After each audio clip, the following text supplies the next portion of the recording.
I'm going to be giving you exact details, like how much we are making per month, how much we are putting towards loans each month, our exact budgeting methods, our debt payoff tracker, what kept us motivated to keep going.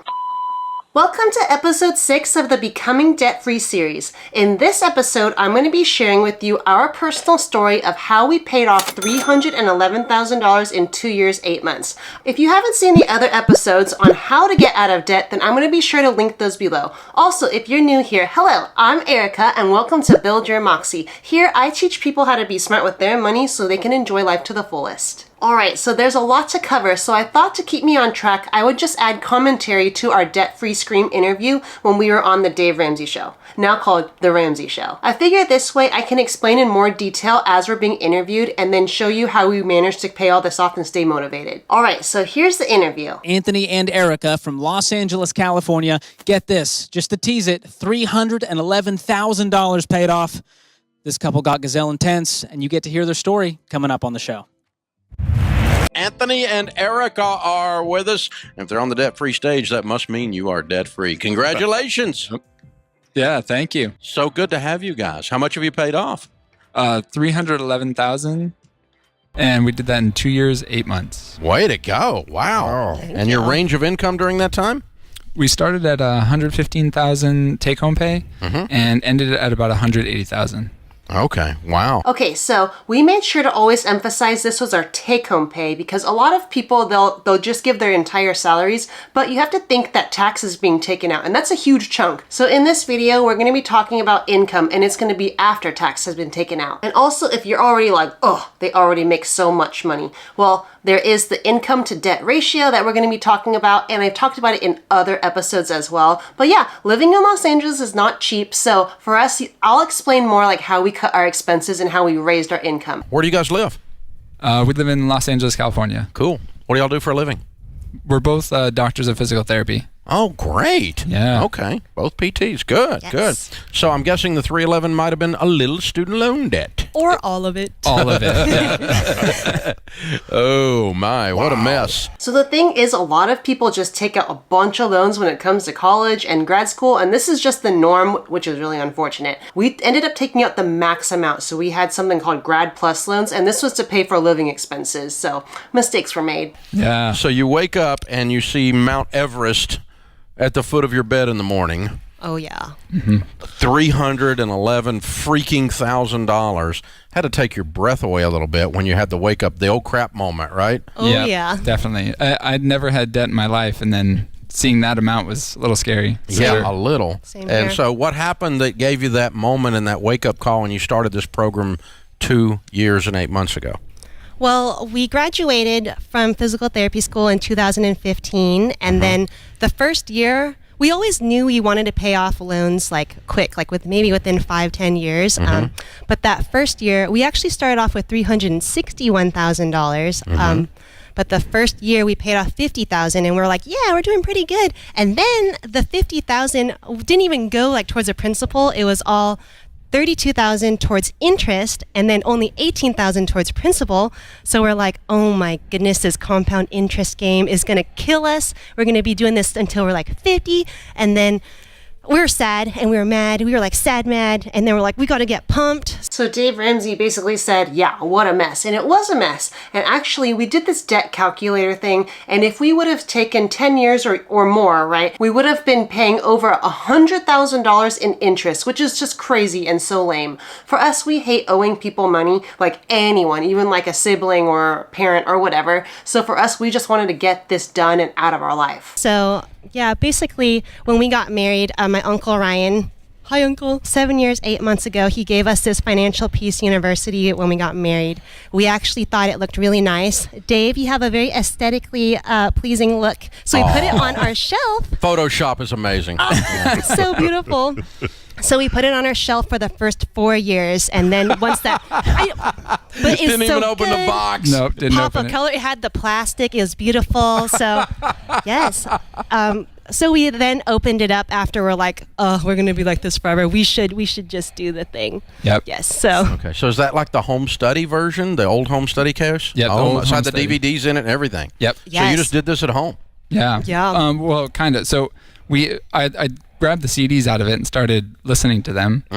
And then I got home and I was like, hey, we got to watch the DVDs. And once we started watching it, we just got so fired up that we just tackled it. That's really cool. If you don't know what Financial Peace University is, it's basically a 9-lesson personal finance course that goes over Dave Ramsey's 7 baby step program, how to pay off debt, how to invest for your future, like how to save money, and to have financial peace around your finances. So it's not called financial math, it's called financial peace, and peace is what we are all wanting. What were some of the things you all sacrificed early? Early? Yeah, what were things you gave up? When you got in attack mode after watching those DVDs, what's the things you cut? Buying good underwear. So all of them had holes in it. I wear a white lab coat because I work in the spine center with my friend Joyce, and we wear lab coats. But I had a hole in my maroon pants for a long time, so I never took off my jacket. So yes, Anthony's shirt right here costs $3, but he looks very nice. Yes, he does. Yes, so Very stylish. yes. Thanks. Well, way to go. Okay, so clothing. What else Lots of did you cut? clothing. Food. We'd stopped eating out. Yeah. Just very rare occasions, just milestones and special events. But other than that, we just bought from the store, set a very strict budget, and cooked at home. Yeah. Yes. So in this interview, because of time, I just gently grazed the surface on like how much we cut our spending, but I thought I would elaborate here. In previous episodes of the Becoming Debt-Free series, I mentioned that in order to pay off debt fast, you have to increase your income and decrease your spending. For us, I feel like we did a pretty good job decreasing our spending. Once we started our debt-free journey, we were about 1.5 years into our career, and a lot of people that we knew, they were buying cars and houses and really nice things, going on nice vacations, and buying awesome furniture. So a conscious decision my husband Anthony and I decided to make once we started getting a job and making real money is to not inflate our lifestyle. Actually, the only things that we bought once we got married was our bed frame, and our couch. Literally everything else we either got on the street for free or got as a hand-me-down, got it refurbished, or highly, highly discounted. Still to this day, our fridge, our rugs, our nightstands, our dressers, our lamps, all of that either was still from off the street or just hand-me-downs. Nothing in our home right now matches, and we're not going to invest in anything new until we buy a house, and at that time, you bet we're going to go nice. Before starting our debt-free journey, the one thing I did buy was a lot of nice athletic wear, just like Lululemon or Nike or whatever. And once we started our debt-free journey, we had to cut everything out. So that was really hard for me because I really like buying clothes. So whatever we had, that's what we had to make last for the next 3 years or however long it took us to get out of debt. So that's why I had holes in my underwear, holes in my pants, and girls gotta do what a girl's gotta do. I just want to say that the quality of Lululemon is like pretty much insane. I still have the same pieces that I had before starting our debt-free journey, and yeah, they're still going really strong. So I was happy I at least, got some really good quality stuff before starting the debt-free journey. Looking back, I'm so happy that we didn't inflate our lifestyle before trying to start our debt-free journey, just because I can imagine it being so hard now. If you buy really nice stuff and you're really fancy and you like traveling, and then you have to cut that out to then start paying off your loans, ooh, that would be really hard. So I'm really thankful that we are still living like college kids, grad school students during this time. For us, when we were trying to pay off all of our loans, we didn't have any subscriptions to anything, so no Amazon Prime. We actually just started getting Amazon Prime a few months after we paid off all of our loans, so just like a couple years ago. Amazon Prime is pretty awesome. No DoorDash. We just got DoorDash in 2022. In general, it was not hard to miss things that we never had, but I can imagine it being really hard now if you had to cut all of that out. So if you do have debt, then, more power to you if your lifestyle is already inflated. When we were on our debt-free journey, we rarely ever went out to eat. It was really hard because a lot of people wanted to go out to eat after church, or there's a lot of birthday parties or whatever. So for us, if we wanted to go out, what we would do is we would eat our meal first, and then we would find something on the menu, the cheapest thing, like $5, and my husband and I would split that. And it was embarrassing, because some people would mention, you both are making really good money. You're both doctors of physical therapy. Why can't you just buy your own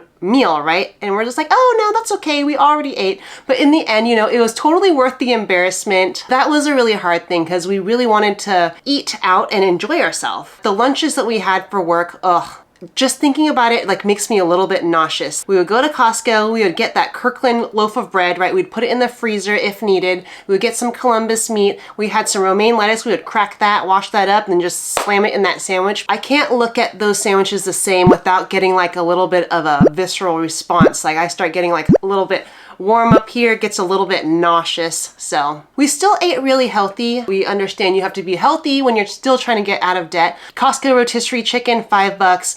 Brown rice, broccoli. Yeah, that was pretty much our staple. Can't look at any of that food again. If we did want a nice meal, you know, and we wanted something to celebrate, usually it was Chipotle or The Habit as our nice meal. We also DIY'd a lot of things, especially gifts. So for me, I'll get into my candles in a little bit. In general, we DIY'd a lot of stuff. I would cut my own hair. We would cut Anthony's hair. I learned to thread. Anthony's really good at cars, so he would fix up our cars. And yeah, DIY saved us a lot of money. But for me, I'm a natural spender, so I really like spending money. Anthony's a natural saver, so he doesn't like spending money as much as me. But in general, one thing I had to do to really curb my appetite to spend things was I would make a list of all the things I wanted to buy once we were debt free, so then I didn't have any guilt or stress around those purchases. So some things on the list were nice clothes, traveling a lot, a house, and definitely a massage chair. I don't have one of those yet because we need a bigger place, but yes, once we have a house, I'm gonna get a massage chair and it's gonna be so glorious. Also, another thing that really helped curb my appetite to spend was watching a lot of YouTube videos on minimalism. I remember some of the hardest parts where I really wanted to buy some clothes. You know, everything is just so cute and you just see it all over social media. But what I would do is I would pull out all of my clothes and I would just look at them and just like be really grateful for what I had. So glad it's over.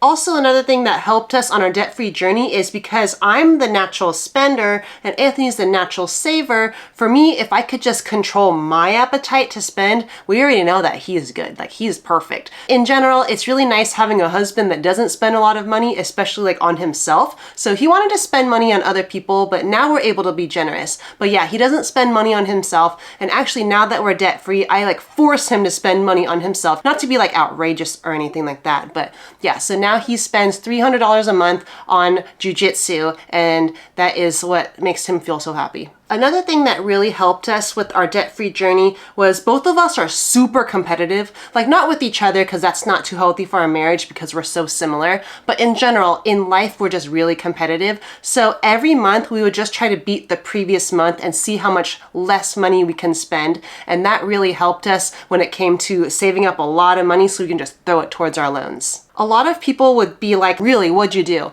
And I would say, really, Excel spreadsheet budgeting was a game changer. For me, I've been doing Excel budgeting for forever. Once we started our debt-free journey, what we would do is we would put all of our income down on the Excel spreadsheet, and then we would categorize things and then designate money per category, and then we would track some expenses. And then at that time, you can see when you have everything laid out in front of you, it's really easy to see like, okay, if I don't spend $40 here, I could put that towards loans. And all of that stuff adds up really fast. For us, no dollar went unchecked. We made sure everything went either to our necessities or straight to paying off loans. If you are someone that's trying to pay off your debt, I do have an Excel budget spreadsheet, and I also made a Google Sheet version as well. It's basically the same one that I've been using when we were trying to get out of debt, except for I made it a little bit more user-friendly because I know not everyone loves spreadsheets. But yeah, it's basically a plug-and-go Excel spreadsheet or a Google spreadsheet, and what it does is you just put the numbers in, it auto-calculates for you, it has some graphs and all of that. So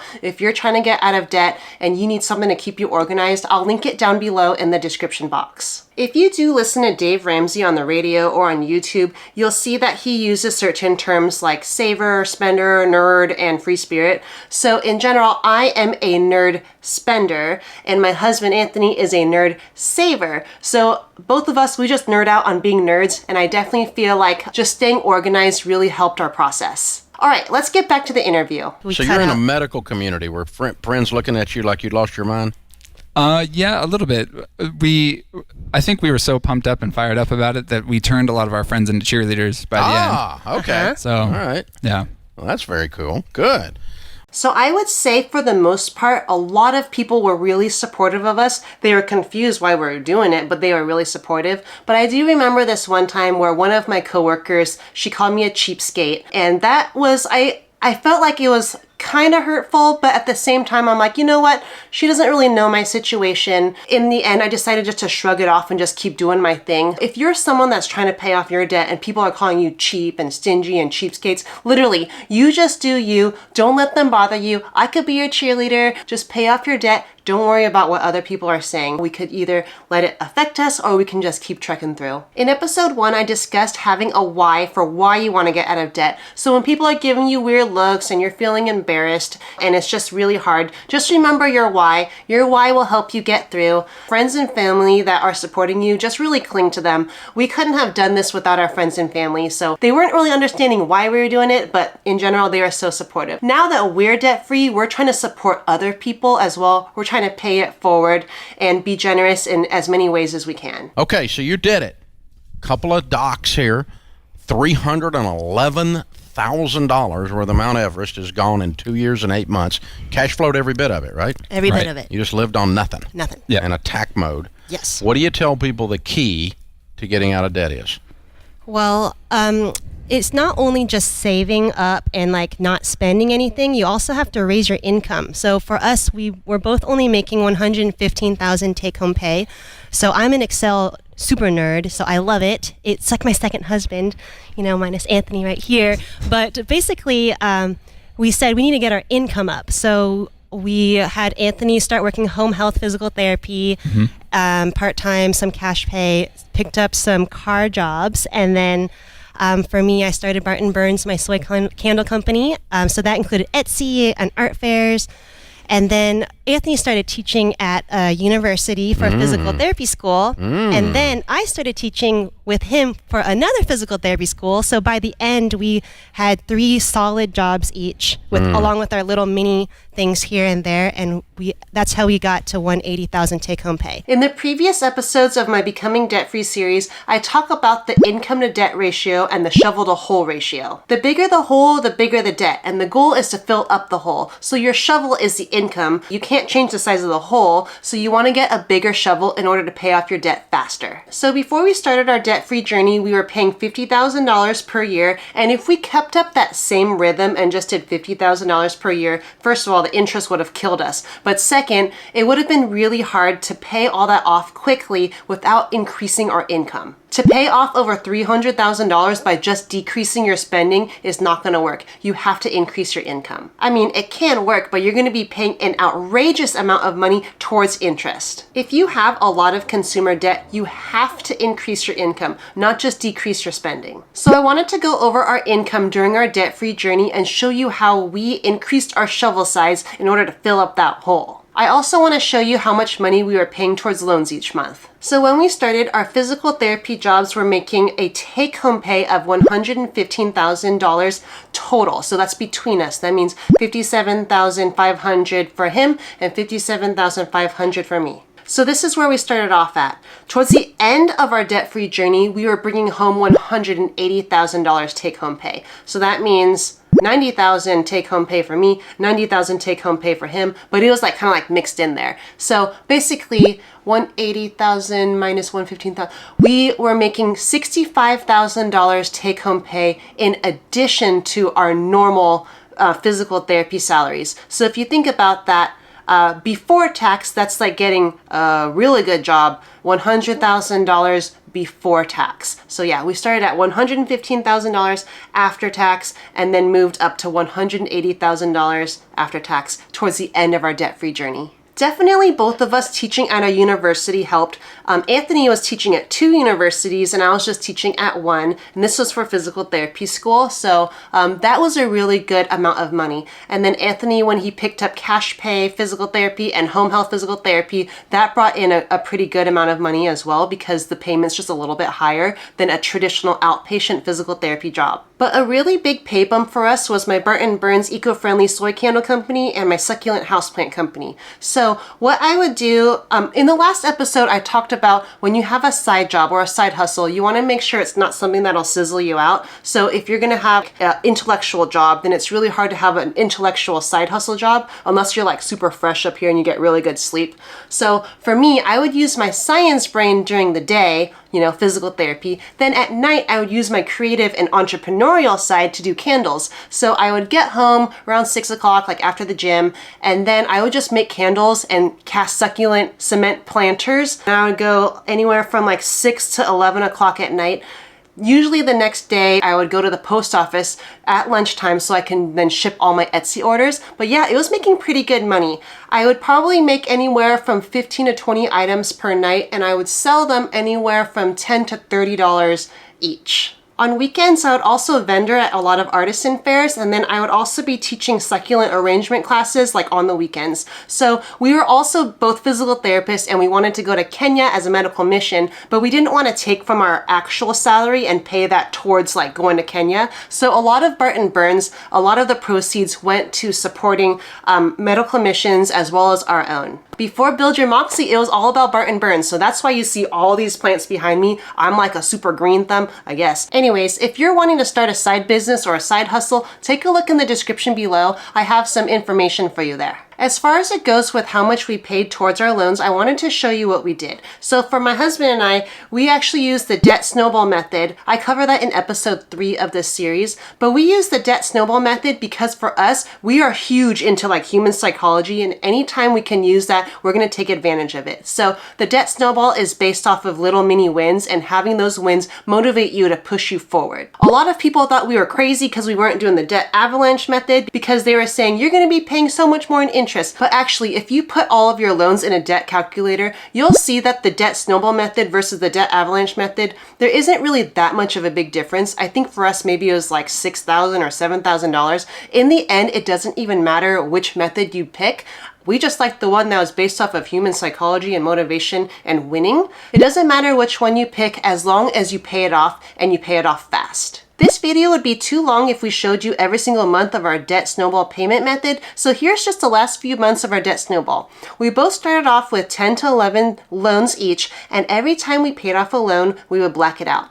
The loan that's highlighted yellow is a loan we were going to attack next. Then it was orange, then it was blue. It was so satisfying in the end to have all the loans blacked out. It was a great feeling. I wanted to show you our debt payment tracker spreadsheet, and our minimum monthly payment for a 10-year repayment plan was about $1,800 a month each. So we just rounded it up to $2,000 a month each. So these $2,000 each went towards paying the minimum balance on each loan. We started off with 21 total loans. So the first month in our journey, we had some savings, so we just put $10,000 towards our loans, and then you can see as our income started to increase and our spending decreased, we were able to throw more and more towards loans. Some months you will see that it has 0, and that was because the date our loan payment got taken out sometimes ended on a weekend day, and for my loan company, I personally found the process was easier and cleaner if I could call them personally to allot the extra money towards the principal of a certain loan that I wanted. In episode 2, I explained how to start paying off your debt, so be sure to check that out if you haven't yet. So we threw all the money in the green category towards the principal amount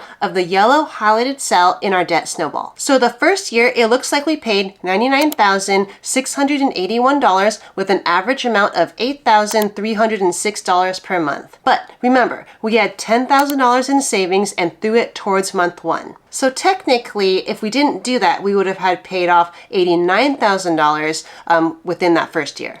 The second year, we paid $103,405 with an average amount of $8,617 per month. And then the last 8 months looks like we went a little crazy and paid $109,209 with an average amount of $13,651. So I'm telling you, dude, the debt snowball method really works. We were making more money and paying off more debt and cutting our expenses even more and more the last 8 months than we did the previous 12 months and the previous 12 months before that. If you like this spreadsheet, I'll also have this linked in the description below. For fun, a few years ago, I did another version on what would happen if we didn't pay any extra towards our loans, and literally the numbers didn't even fit in the chart.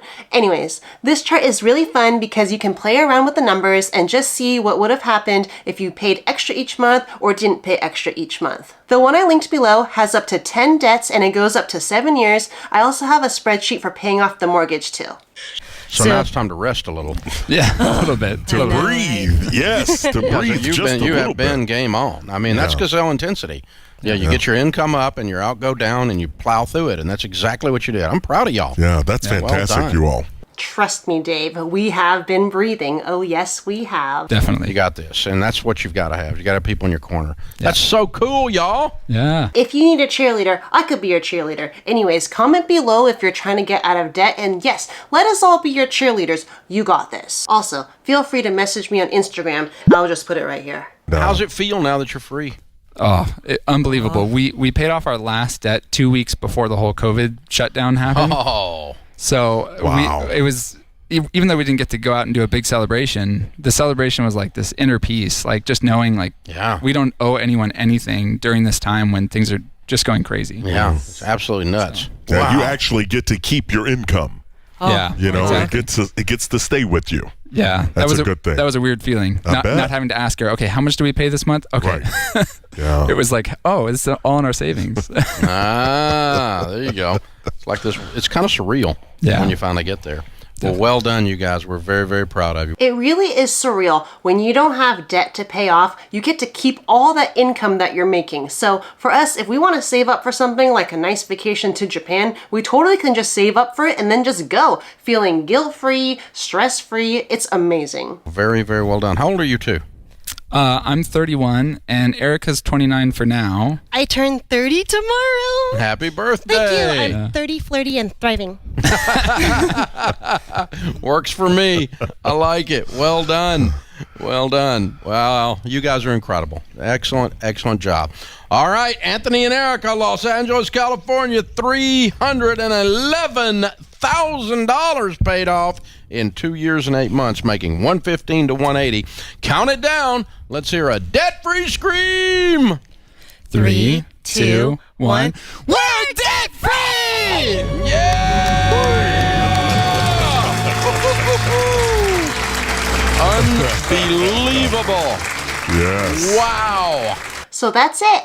This video is not made to be like a bragging thing or like anything to like scare you off with intensity or whatever. But basically, if you have debt, I encourage you to pay it off. The feeling that you have when you're debt free is just so amazing. Just a little reminder, we didn't start off like super crazy in the beginning. It ended up just being that when we got motivated and we started seeing light at the end of the tunnel, that's what turned us a little crazy, but like in a good way. And now we're not crazy anymore. Like we still like are like hardcore like towards our goals, but we are able to relax more, and it's because we don't have a lot of stress around finances. Anyways, if you have a goal, just keep your eyes on the prize. You got this. Take a look at the other episodes if you're wanting to become debt-free. If you need a cheerleader, I got you. So anyways, thank you so much for watching, and I'll see you in the next video. Bye!